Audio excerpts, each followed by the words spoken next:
ஆறாவமுதே அடியேன் உடலம் நின்பால் அன்பாயே, நீராய் அலைந்து கரைய உருக்குகின்ற நெடுமாலே, சீராறு சென்னல் கவரி வீசும் செழுநீர் திருக்குடந்தை, ஏறார் கோலம் திகழக் கிடந்தாய் கண்டேன் எம்மானே.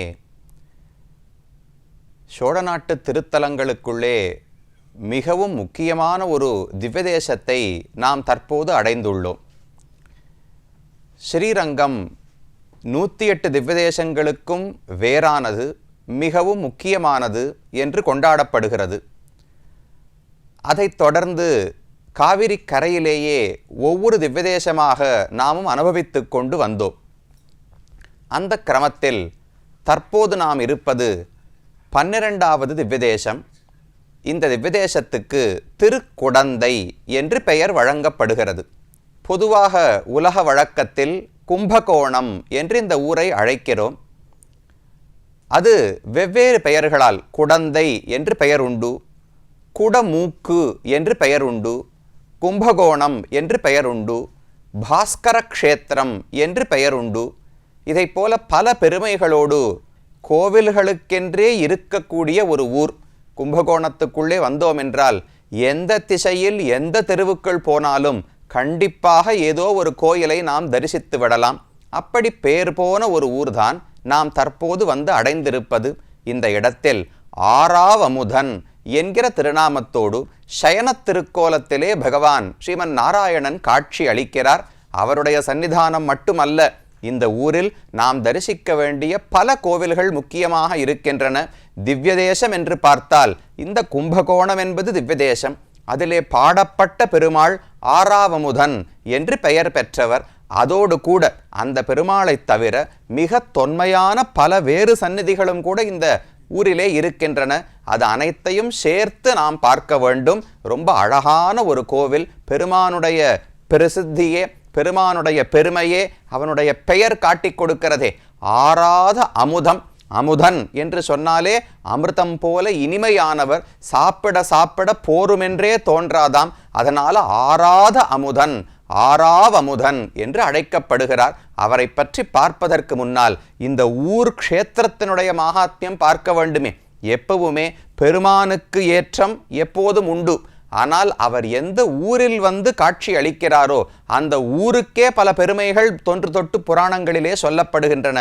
அந்த வரிசையில் இந்த கும்பகோணத்தை பற்றி பார்த்தோம் என்றால், முதல்ல கும்பகோணம் என்று பெயர் இருக்கிறதல்லவா, தமிழிலே குடமூக்கு என்று தெரிவிப்பார்கள். அதுவே இந்த ஸ்தலத்தினுடைய வரலாற்றை காட்டி கொடுக்கிறது. முன்னொரு காலத்தில் பிரளயம் ஏற்படும் போது இந்த உலகம் திரும்ப திரும்ப அழிக்கப்படுகிறது, படைக்கப்படுகிறது. பிரளயம், சிருஷ்டி என்று மாறி மாறி இரண்டுமே வரும். அந்த சிருஷ்டி தொடங்கும் போது தொடங்குவதற்கு வேண்டிய அடிப்படை விதைகள் முதலானவை வேண்டுமே. அதனால பிரம்மா நான்முகக் கடவுள் என்ன செய்தார், ஒரு அழகான குடத்தை எடுத்து அதில் இந்த உலகத்தை உண்டாக்குவதற்கு தேவையான விதைகள், வேதங்கள், அமிர்தம், இது அனைத்தையும் அந்த குடத்திலே நிரப்பி ஹிமாச்சல பர்வதத்துக்கு மேலே பத்திரமாக வைத்திருந்தார். அதற்கு பிறகு உலகத்திலே பிரளயம் ஏற்படுகிறது. மறுபடியும் சிருஷ்டி துவங்க வேண்டும். அந்த காலத்தில் அந்த குடம், ஹிமாச்சலத்தில் இருந்த குடம் மெதுவா அப்படியே தண்ணீரால் அடித்து வரப்பட்டு தெற்கு நோக்கி வருகிறது. ஒவ்வொரு நதியாக கங்கையை தாண்டி, யமுனையை தாண்டி, கோதாவரி தாண்டி, கிருஷ்ணா தாண்டி ஒவ்வொன்றாக வந்து தமிழகத்திலே காவிரி கரையோடு வந்து கொண்டிருக்கும் போதுதான் இந்த இடம் கும்பகோணம்னு சொல்லுகிறோமே, இந்த இடத்துக்கு வரும்பொழுது அந்த அமிர்த குடம் அப்படியே ஒரு ஓரமாக கரையிலே சாய்ந்து நின்றதாம். அது எந்த இடத்துல சாய்ந்ததோ அங்கு அந்த குடத்தில் இருந்த அமிர்தம் கீழே கொட்டியது. அது ஒரு குளமாக அமைந்தது. அதுதான் இந்த இடம். கும்பகோணம்னு சொன்னாலே, கும்பம்னு சொன்னால் குடம் என்று பொருள். கோணம், மூக்கு அப்படின்னா அதனுடைய ஒரு கடைசி பகுதி. அது வழியாக அமிர்தம் கீழே சிந்தியதல்லவா, குடத்தின் மூக்கு வழியாக அமிர்தம் சிந்தியபடியால் கும்பகோணம் என்று இந்த க்ஷேத்திரத்துக்கு பெயர் ஏற்பட்டது. அந்த அமிர்தம் சிந்திய இடம்தான் பொற்றாமரை குளம் என்று இன்றும் இந்த இடத்திலே காணப்படுகிறது. ஆறாமுத பெருமானுடைய சந்நிதிக்கு அருகிலேயே இந்த பொற்றாமரை குளம் இருக்கிறது. இங்குதான் அமுதமே. அந்த இடத்துல அமிர்தம் பிரவகித்து அந்த சிருஷ்டிக்கு வேண்டிய விதைகளெல்லாம் சிந்தி இந்த இடத்திலிருந்துதான் உலகத்தில் மறுபடியும் சிருஷ்டி செய்ய தொடங்கினார் பெருமான். இந்த விதைகளை வைத்துத்தான் மேன்மேலும் பயிர்களை வளைத்து மேல உயிர்களை எல்லாம் உண்டாக்கினார் என்று புராணம் சொல்லுகிறது. பிரம்மாண்ட புராணம், பவிஷ்யத் புராணம், பாத்ம புராணம், இதை போல பல புராணங்களிலே இந்த ஊரினுடைய பெருமை சொல்லப்படுகிறது. ரிஷிகளெல்லாம் பொதுவாக ஒரு இடத்துல கூடினாலே எதை பற்றி பேசுவார்கள்? ஒன்று ஆன்மீகம், ஸ்பிரிச்சுவாலிட்டின்னு சொல்றோமே, ஆத்மா என்றால் யாரு, இந்த உலகம் நிரந்தரமானதா அழியக்கூடியதா, எதை நாம் பின்தொடர வேண்டும், எது ஆத்மாவினுடைய இலக்கு, ஜென்மத்துக்கான பயன் என்ன, இதையெல்லாம் ஒரு பக்கம் சிந்திப்பார்கள். அதோடு கூட ஒவ்வொரு ரிஷி ஒவ்வொரு பாதையில் வருகிறார் அல்லவா, நீங்கள் எந்தெந்த தீர்த்த ஸ்தலங்களுக்கு போனீர்கள் என்று யாத்திரை வரும்போது எந்தெந்த புண்ணிய நதிகளை பார்த்தீர்கள், எந்தெந்த கோவில்களை தரிசித்தீர்கள், இதையெல்லாம் பற்றி நிறைய பேசிக்கொள்வார்கள். நீங்கள் ராமாயணம் பாருங்கோ, மகாபாரதம் பாருங்கோ, புராணங்களை பாருங்கோ, இந்த ஸ்தலங்களை பற்றின நிறைய பேச்சு ரிஷிகளுக்குள்ளே இருக்கும். அதை போல்தான் இந்த கும்பகோணத்தினுடைய பெருமையும் சொல்லப்பட்டுள்ளது. அப்போ ஒரு பெருமை அமிர்த குடம், அந்த சிருஷ்டிக்கான விதைகளை உடைய குடம் இந்த இடத்திலே தான் தங்கியது, அதனால கும்பகோணம்னு பெயர் ஏற்பட்டது. மற்றொரு பெருமை இந்த ஊருக்கு பார்த்தோம்னால் மகாமகம் என்று ஒரு திருவிழா இந்த இடத்துல நடத்தப்படுகிறது. நீங்கள் எல்லாம் கும்பமேளா என்று கண்டிப்பாக கேள்விப்பட்டிருப்பீர்கள்.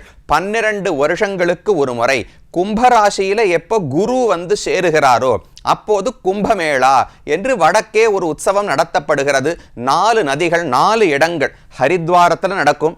12 வருஷங்கள் கழிச்சு பிரயாக்ராஜ், நாம திரிவேணி சங்கமம் இருக்கே, அங்கு நடக்கும். 12 ஆண்டுகள் கழிச்சு உஜ்ஜைன்ல நடக்கும். அதுக்கப்புறம் 12 ஆண்டுகள் கழிச்சு நாசிக்கில் நடக்கும்.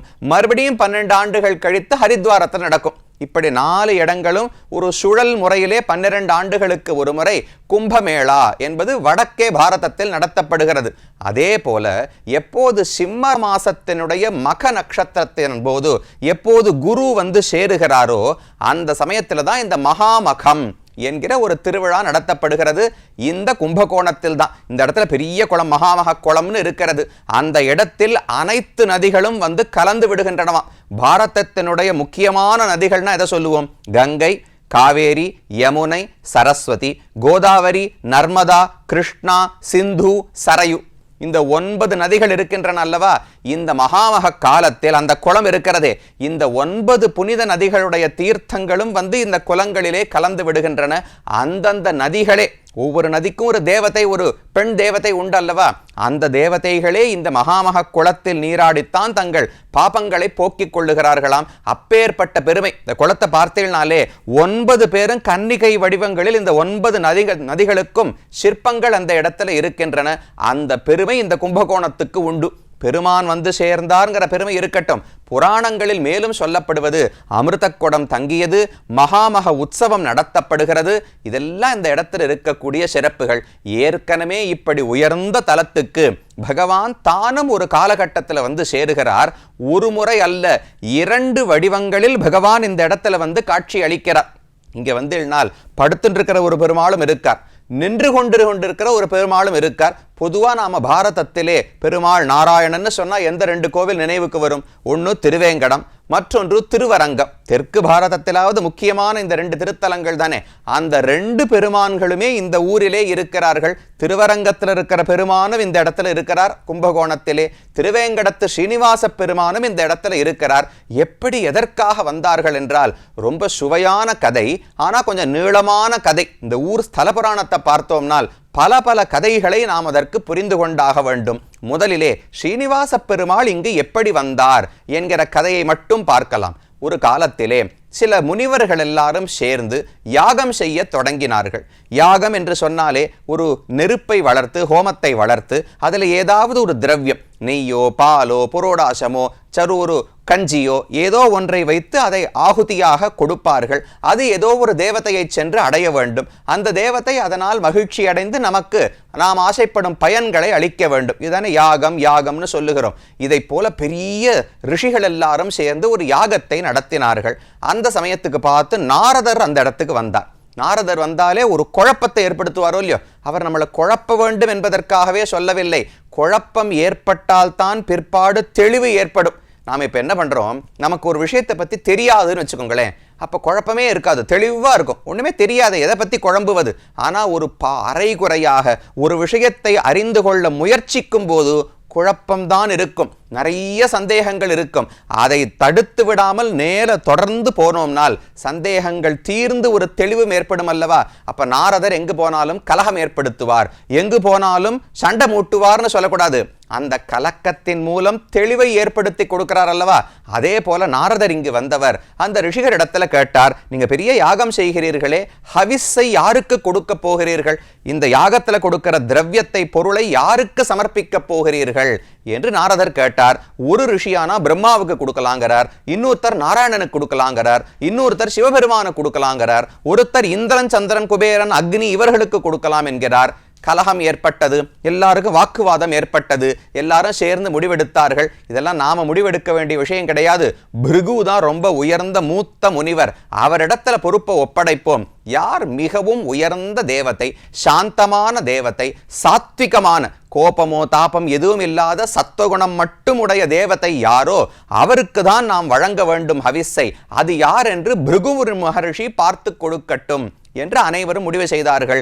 பிருகு இங்கிருந்து புறப்பட்டார், கைலாசத்துக்கு போனார். அவர் வந்ததை சிவன் கவனிக்கவில்லை, கோபத்துக் கொண்டார். உன்னை இனிமே இந்த உலகத்தில் யாருமே உன் பிரசாதத்தையே உட்கொள்ள மாட்டார்கள் என்று சொல்லிவிட்டு அடுத்து சத்தியலோகத்துக்கு போனார். பிரம்மாவும் அவரை பார்க்கவில்லை, ஏதோ பராக்கிலே இருந்து விட்டார். அவரிடத்துல கோபம், உன்னை யாருமே கோவில் கட்டி வணங்க மாட்டார்கள் என்று சாபம் கொடுத்தார். நேர விஷ்ணுலோகத்துக்கு போனார். பெருமான் படுத்துக் கொண்டிருந்தார், ஆதிசேஷ படுக்கையிலே இருந்தார். இவர் நேர போய் அவரும் இவரை கவனிக்கவில்லை என்று கோபம், தன்னுடைய காலால பகவானுடைய திருமார்பலை எட்டி மிதித்தாராம்.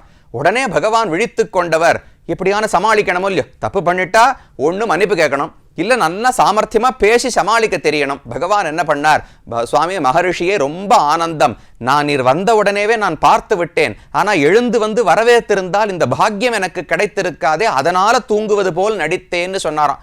என்ன பாக்கியம்னால், இந்த ரிஷியினுடைய கால் திருவடி என்னுடைய மார்பில பட்டுதே, இது சாதாரணமா கிடைக்கக்கூடிய ஒரு பாக்கியமா? நான் பகவான் விஷ்ணு எழுந்து வந்திருந்தால் பிருகு முனிவர் விஷ்ணுவை சேவிச்சிருப்பார். ஆனா இப்ப என்ன, பகவானுக்கு என்ன ஆசை, என்ன மற்றவர்கள் சேவிக்க வேண்டாம், பக்தனுடைய திருவடி என் மார்பில பட வேண்டும்னு ஆசைப்பட்டாராம். அதனால தூங்குவது போல நடித்து கொண்டிருந்தார். இதை கேட்ட உடனே பிருகுவுக்கு ரொம்ப ஆனந்தம். ஓ, இவ்வளவு பணிவான ஒரு தெய்வமா, என் கால் படணும்னு ஒரு தெய்வம் ஆச்சரியப்பட்டு போனார். அதனால இவர்தான் உயர்ந்த தேவதைன்னு போய் அந்த ரிஷிகளிடத்திலே செய்தி சொல்லிவிட்டார். அவர்கள் ஆனந்தமா யாகத்தை செய்து முடித்து விட்டார்கள். இதெல்லாம் ஒரு பக்கம் நடந்தது. ஆனா இது நடப்பதற்குள் மகாலட்சுமி தாயாருக்கு கோபம். மார்பு என்பதுதானே மகாலட்சுமி தாயாருடைய உறைவிடம். அந்த இடத்துல பிருகு மிதித்தபடியாலே தாயார் கோபித்துக் கொண்டு இனி விஷ்ணுலோகத்தில் இருக்க மாட்டேன்னு பூலோகத்துக்கு இறங்கி வந்து கோல்ஹாப்பூர், கரவீரபுரம்னு அந்த காலத்துல பெயர், இன்னைக்கு கோல்ஹாப்பூர்னு சொல்லுகிறோம், அந்த இடத்துல வந்து கோபத்தோடு தவம் செய்து கொண்டிருந்தாள். அவளை திரும்ப பெறுவதற்காகத்தான் பகவான் இந்த பூவலகத்தில் ஸ்ரீனிவாச பெருமானாக அவதரித்தார். இதுவரைக்கும் நாம பார்த்த கதையெல்லாம் திருவேங்கடம் திருமலை சொல்றோமே, அந்த ஊர் ஸ்தல புராணமே இதுதான். இந்த பிராட்டியை திரும்ப பெறுவதற்காக பகவான் கீழே இறங்கி வந்து அங்கு பத்மாவதி என்கிற ஒரு பெண்ணை திருக்கல்யாணம் செய்து கொண்டார். பகவானுக்கு இன்னொரு கல்யாணம் நடந்தது என்று நாரதர் போய் பிராட்டியின் இடத்துல சொன்ன உடனே அவளுக்கு கோபம், என்ன அவமரியாதை பண்ணாரு, நான் பிரிஞ்சு வந்து தனியா இருக்கேன், அந்த இடைவெளியை பார்த்து நீ வேற ஒரு கல்யாணம் பண்ணிக்கிறியான்னு பிராட்டிக்கு கோபமாம். ஸ்ரீனிவாசனை பார்க்க திருமலைக்கு வருகிறாள். அவர் பயந்து போய் அங்கிருந்து ஓட்டம் பிடிச்சவர் தான் நேர தெற்கு நோக்கி ஓடி வந்து கும்பகோணத்திலே வந்து இங்கே ஒரு சின்ன குகை, கீழே பாதாளம் போல பூமிக்கடியில ஒரு குகை இருந்தது. அந்த குகைக்குள்ளே போய் ஒளிந்து கொண்டு பிராட்டியிடம் சிக்கக்கூடாது என்று தானும் இருந்தாராம். அந்த கோலத்தோடு பாதாள ஸ்ரீனிவாசர் என்றுதான் இந்த ஊர்ல இந்த பெருமானுக்கு திருநாமம். ரொம்ப அழகான திருமேனியோடு காட்சி அளிக்கிறார். அப்ப திருமலை ஸ்ரீனிவாசனே கும்பகோணத்துக்கு வந்து பாதாள ஸ்ரீனிவாசராக காட்சி அளிப்பது இந்த ஊருக்கு ஒரு சிறப்பு. இன்னும் கதை முடியவில்லை, கதையை தொடர்ந்து அடுத்த பகுதியிலே பார்ப்போம்.